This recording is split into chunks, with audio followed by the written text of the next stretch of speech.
O teu Deus é grande. Aleluia. Por que que a gente às vezes tem tanto pouca fé? Por que que a gente confia tão pouco no Senhor?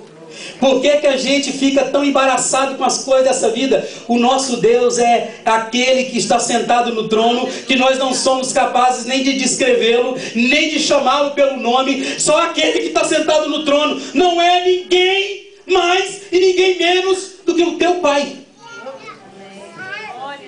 Glória a Deus. Aleluia. Vou repetir porque muita gente não entendeu. Esse ser que está governando todo o universo é nada mais, nada menos que o teu Pai. Amém. Vale a pena confiar nele ou não? Oh, glória a Deus. Melhor do que Maomé, do que qualquer ídolo que o homem criou, melhor do que Buda, melhor do que Confúcio, melhor do que qualquer ser criado pelo homem para ser o objeto da sua adoração. O nosso Deus está sobre todas essas coisas e nós precisamos aprender a confiar nele. Aleluia. Mas o texto não para aqui não. Se o texto parasse aqui, já estava bom.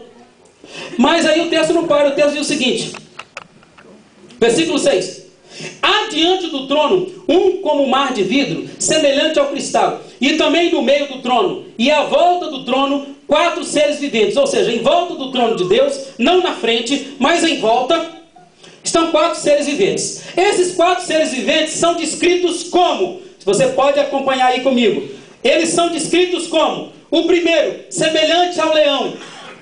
Se João, voltando, se João era incapaz de descrever Deus, Deus, na sua bondade e misericórdia, permitiu que ele visse esses seres em volta do trono para que entendesse quem ele era. O caráter de Deus, a força de Deus. E nesse caso aqui, o primeiro ser era semelhante ao leão. Fala de majestade, domínio e soberania. Quem manda na floresta é o leão. Quem manda lá dentro é o leão, apesar que tem animais maiores do que ele, mas é ele que ruge mais alto. Então, primeiro, para que todos nós entendêssemos, e para que os leitores de João entendessem, e o próprio João entendesse para escrever aquela revelação, seria necessário ele trazer a sua pessoa, que era indescritível, que era incomparável, imensurável, de uma forma inteligível, que pudesse ser entendida. E ele revela então nesses seres. Então o primeiro ser é como o leão, majestade, domínio e soberania. O segundo era semelhante ao touro, ou em algumas traduções fala outra palavra além de touro, fala novilho, não é isso? Bezerro, novilho e touro são a mesma coisa. Está falando de quê? Está falando da força divina. Quem é forte como o Senhor? Lembra de Davi? Davi roda uma funda com a pedrinha e crava aquela pedra na testa do maior guerreiro dos filisteus, e o guerreiro dos filisteus cai. Quem derrubou o gigante filisteu? A pedra? A funda? Os braços de Davi? Não, o Senhor.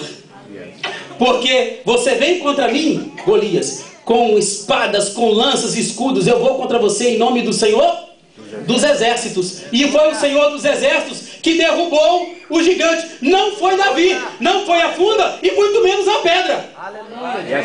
Glória a Deus. Então está revelando uma outra faceta do caráter e da personalidade do nosso Deus. Que o nosso Deus, ele retém a força nas suas mãos. Fala da força divina. O terceiro animal tinha um rosto como de homem. Está falando de sua sabedoria, seu conhecimento, sua inteligência. O ser mais inteligente de todo o universo é o nosso Deus. Por isso ele criou homens segundo ele mesmo e colocou nele inteligência. O homem hoje pode ser sábio. O homem pode ser inteligente e ter conhecimento das coisas. Porque este terceiro animal, com a face de homem, representa tudo aquilo que Deus é e que ele concedeu à humanidade. É inconcebível, absolutamente inconcebível a ideia de que o homem, há muito tempo atrás, vivia em gruta, comendo carne crua, como um animal, uma besta fera no meio do campo. É inconcebível essa ideia. Você sabe que de onde surgiu essa ideia? A ciência veio trazer simplesmente a confusão à cabeça do ser humano. Porque quando Deus criou o homem à sua imagem e a sua imagem não criou o homem uma besta. Não criou o homem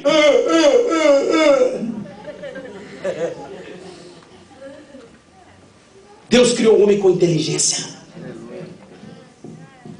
Por isso Deus colocou o homem num Éden, para cuidar e cultivar um Éden, um jardim perfeito. Tinha que ter uma mente, uma inteligência perfeita, para cuidar de algo perfeito, que foi criado por um ser perfeito.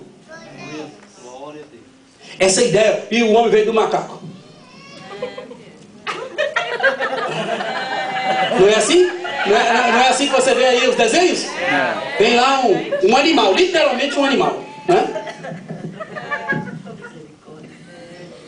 Aí virou um homem ereto. Só tem duas questões. Primeiro, por que ainda existe macaco? Por que o macaco não evoluiu?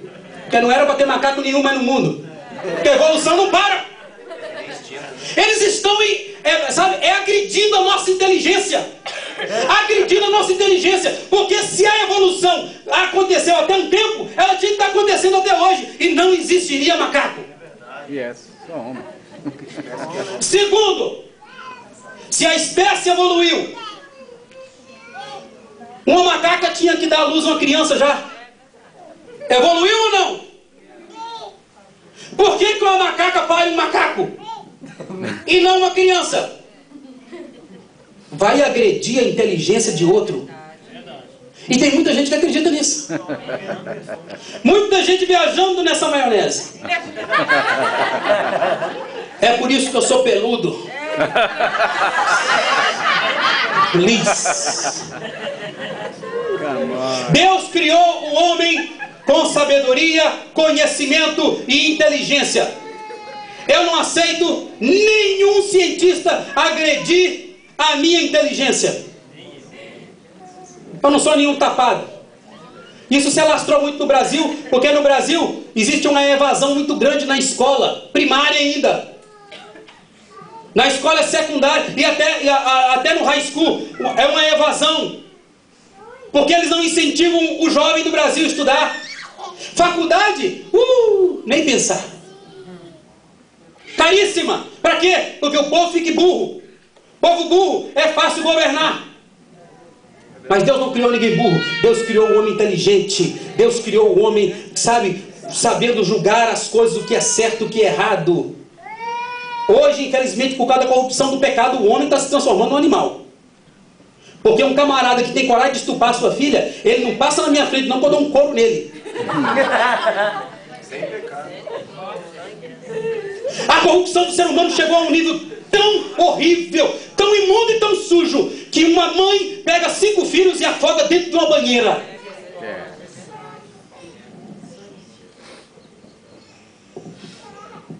Deus não criou o homem assim.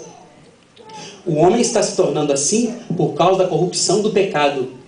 Por isso, quanto mais você foge do pecado, menos corrupto você é. Sabe esses negros mentirosos na igreja? Mentiroso, nego mentiroso mesmo. Está corrompido pelo pecado e acha que está tudo bem.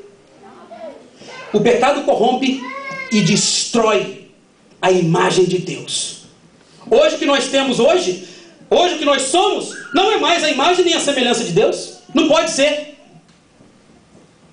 Esse homem que tem problema no estômago, tem problema no coração, e sente dor aqui, sente dor ali. Eu acordei hoje antes de 7 horas da manhã, me deu uma dor no estômago, acho que é aquela comida da festinha, me deu uma dor no estômago e eu não dormi até agora.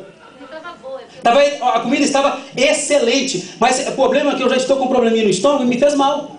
Agora eu quero dizer uma coisa para você. Deus não criou o homem assim. Deus criou o homem perfeito, sem dor. Yes. Hoje nós não somos mais a imagem de Deus. Careca, feio, barrigudo.